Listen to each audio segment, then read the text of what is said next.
Steve regarda l'heure sur son écran de bracelet, minuit passé. Il soupira et éteignit son ordinateur. Une autre longue journée de codage était terminée, mais le travail ne se finissait jamais dans le monde numérique. Alors qu'il se levait de son siège, son corps courbaturé protesta. Il avait passé trop de temps assis à taper sur son clavier. Demain, il devrait faire de l'exercice pour détendre ses muscles endoloris. Dans le noir, Steve alluma sa lampe de poche incorporée. Un faisceau de lumière blanche illumina le chemin vers sa chambre. Il vivait seul dans son petit appartement depuis que la pandémie avait commencé.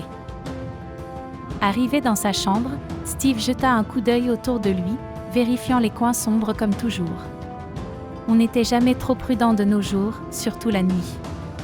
Qui savait ce qui pouvait se cacher dans l'obscurité? C'est alors qu'il crut apercevoir 2 points lumineux au loin, à travers la fenêtre. Ses yeux s'agrandirent de peur. Étaient-ce des drones de surveillance du gouvernement? Avec précaution, Steve éteignit sa lampe et s'approcha de la fenêtre à pas de loup. Il colla son visage contre la vitre froide et scruta l'extérieur, retenant son souffle. Au début, il ne vit rien dans les ténèbres. Puis, les points lumineux réapparurent, plus brillants que jamais. Ils semblaient flotter dans les airs, comme des lucioles géantes.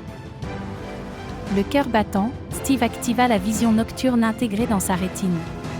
Ce qu'il vit le glaça d'effroi, c'étaient 2 yeux, mais pas humains. Une forme indistincte se dessinait dans les ténèbres. Pris de panique, Steve éteignit sa vision nocturne et se précipita vers son lit. Il enfonça la tête dans son oreiller, espérant que ce n'était qu'un mauvais rêve. Mais quelque chose lui disait que le danger était bien réel. Dans le noir, il entendit un grattement à sa fenêtre. Puis un rire démoniaque résonna dans la nuit. « Steve, sors de là, nous savons que tu es réveillé. »